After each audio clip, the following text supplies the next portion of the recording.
Okay, guys, I'm going to ask you, please stick around and watch the whole video because there's going to be information that you don't want to miss. So, trust me, guys, I get a lot of people that don't watch the video all the way through and then they have questions. I'm going to answer a lot of questions that I can think of right now in this video. As you see, we have 3 different helixes. These are called helixes, and they are what control the shift rate of the secondary in your machine. Now, this secondary is out of my 800EX, but it's the same secondary for every single CFMOTO machine on the planet. So, setting these up are actually going to be the same but different. So, what I'm going to do in today's video probably will work pretty good for you in your 950, but might not work for you in your C-Force 500. So there's different setups for different things, and what I'm going to do today is I'm going to show you what all you need, and I'm going to show you what I'm doing, and we're going to talk about these helixes. So before we get started, for what we're doing in this video, you're going to need a helix, and you're going to need a secondary spring, this is a stage 2 spring. You're going to need this tool, and you're going to need this tool for the clutch. Now, Main Street Cycle sells both of these tools. You can do it different ways, but these tools, having them in your arsenal, is a lot better, faster, easier to have at your hand whenever you need them. So, with that being said, you can get those at Main Street Cycle. I need you to pay attention, guys. I know normally I'm pretty funny and everything in my videos, but today's video is a serious video. And I'm going to put out some information you guys need to know. These helixes we're playing around with will be, but are not as of right now, available at Main Street Cycle. We are doing clutch testing to come up with the best setups. Because somebody that's across the ocean to us, their setup is going to be a little bit different. And where these helixes are coming from is the tuner that we're working with that works with CFMOTO, works right alongside CFMOTO. And he's a really good tuner, really knows his stuff, and he is helping me out along with helping Main Street Cycle out by making this stuff available to us over here in the US.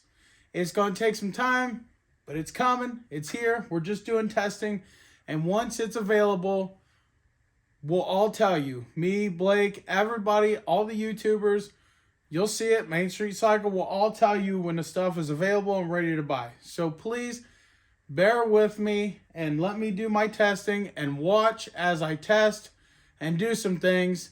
And the faster I can test, the faster my side of the kits will be available.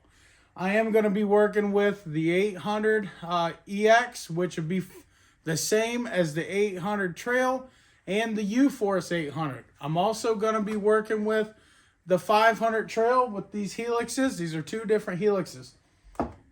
And I got plenty of springs, as some of you guys noticed. Some of you might be here just watching this. So the 500 Trail clutch will actually translate over to the C-Force 4, 5, and 600s. It will translate over to the U-Force 500 and 600. Okay, so bear with me. It's not all about the Z-Force 800 here, but this is the clutch that we're mainly testing on right now because those of you who have been following me, I'm doing the EX swap on my wife's Trail, and I'm still waiting on an axle from CFMOTO. I have no idea why, but that's all I need, and it's finished, basically. So then I can start doing the clutch kit. I have the clutch stuff to tune that. Anyway, let's get into today's video. So these are different degree angled helixes. Why these helixes are far superior over the stock Helix is actually for many reasons.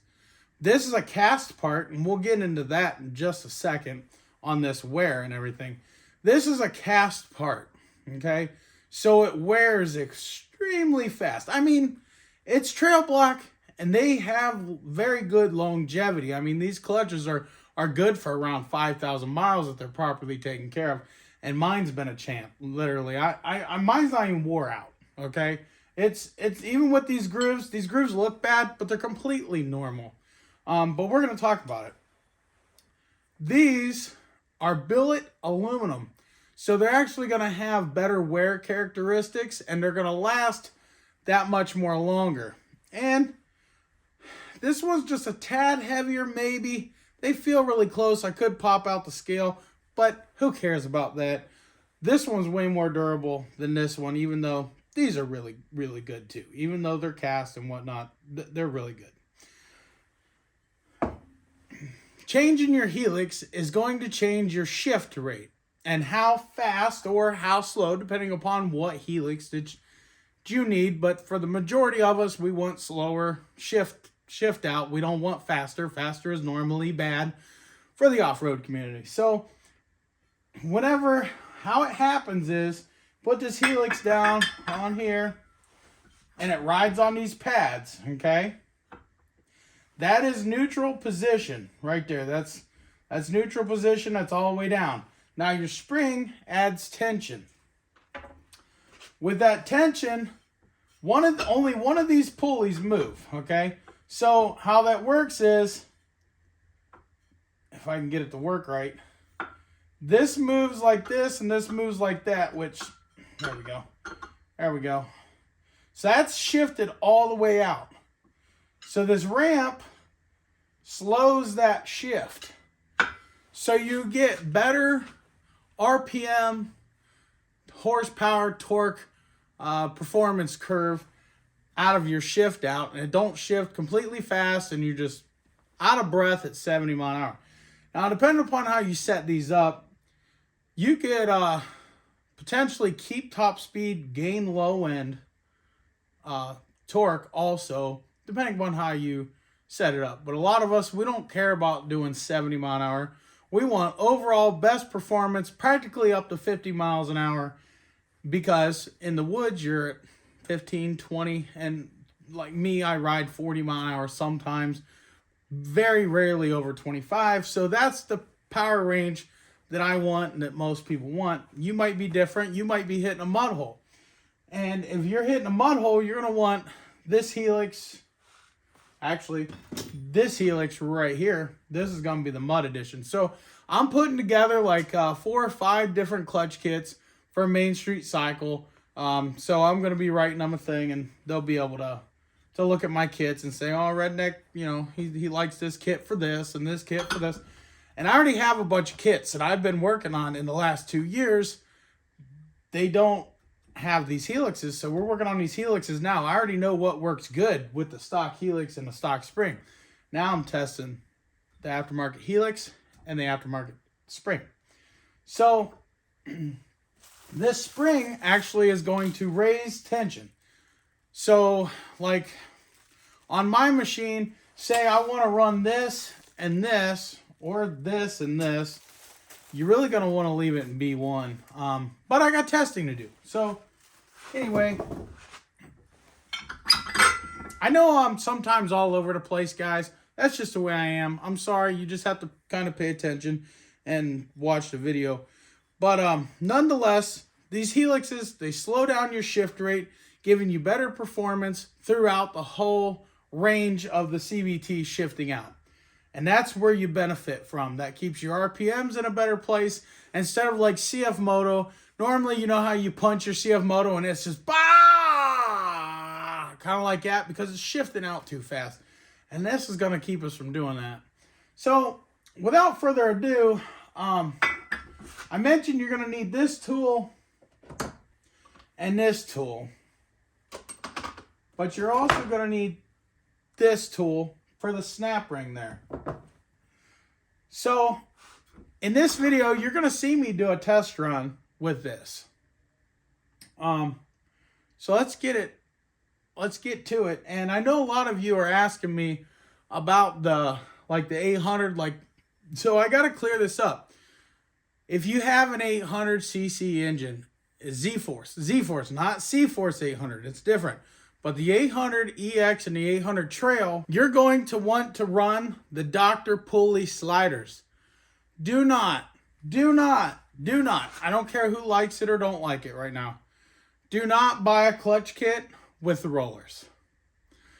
Rollers is not going to gain you what these gain you. Some rollers, they can gain you the same longevity as these, depending upon the material that they're made out of. But these Dr. Pulley sliders, I really like these because the way that they're designed, they give you the low end punch and they allow the primary to shift out farther and give you a better top speed than what you would with the roller. So, and just the way these are awesome. So I'm going to see if I can get Main Street Cycle to start selling these, because I don't think that they do, but they need to for these kits, because this is what I recommend you buy. I don't, these are just, there's no question about it. They're hands down way better than any roller ever. These are what I've ran in all of my ATVs and everything over the years. And you know what? These particular ones, they look great. And they got about 1,800 miles on them. And I run my stuff hard. Now you can see that they like got wear, but they don't got wear. It's hard to explain. They're running just fine. Now I do got a new set coming. They're lighter than these, so I can test them. But I have a feeling I'm going to have to run the mix between the two weights to get my desired performance. But we'll see. And I have to say a huge thank you to these guys. I'm sorry I can't, really pronounce them, but I just don't want to butcher it. So I have to say a huge thank you to these guys for sponsoring me all of this. And they're sending me a tuner so I can be able to tune or test their tunes over email and stuff instead of sending an ECU to them every time. So they're sending me a tuner, and they're working on the new intake and all that stuff. So it's going to be awesome. So whenever you put a new Helix on, I recommend, you can't really see this. See the wear on these? That's actually still within spec. That's good. But these are abrasive. So you want to start out with new ones, which Main Street Cycle sells those. You want to start out with new ones whenever you change out your Helix. If you're not changing your Helix, which there'll be a kit for that too, not changing your Helix. But if you're changing your Helix, you want to change these. They don't cost that much, but change them. It's just, you got to do it so parts can wear together. But I'm going to save those because they're still good and pair them with that. So something ever happens and I need it, or something, or somebody needs it, I'm out riding, I have it. So we're going to cheat. We're going to do this. Okay, we're going to do that for the time being. We're going to get this down.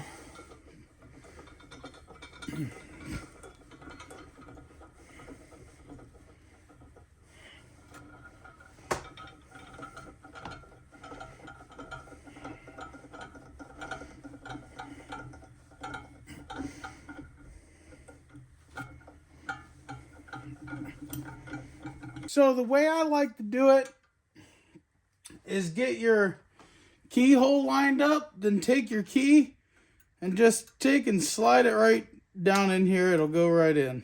She's in there. Now, once I get that, I like to bring this back up just enough to where we can clock it, because you have to clock it. You have to take this side and put it on that side. And then bring it down. That's all you gotta do, bring it down.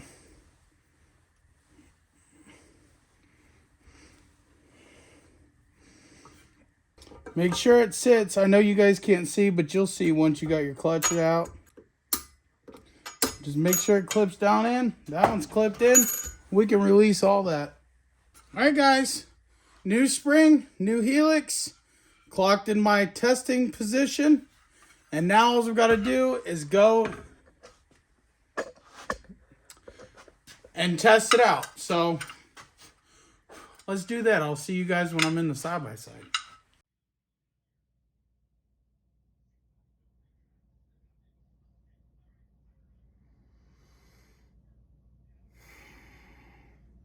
I hate GoPro.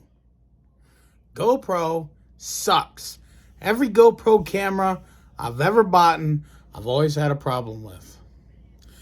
I took out the 360 camera. That, because of the stability that it has, is just freaking insane. I wanted to get the RPM and the mile per hour and how it shifts out. But it's a good thing that I was actually watching it myself.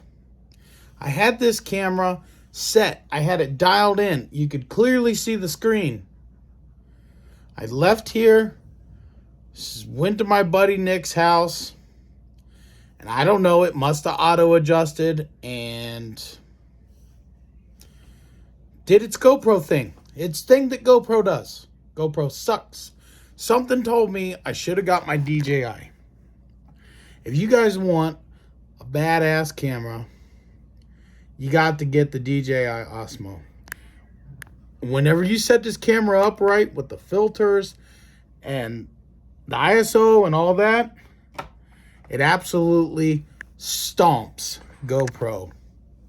Period. It stomps the GoPro 10. Just great. And the stability is really good too. I knew I should have used it, but I was being lazy and I didn't want to have to change out my filter and change my ISO settings. So I grabbed the GoPro 360. And this is the footage that I got right here.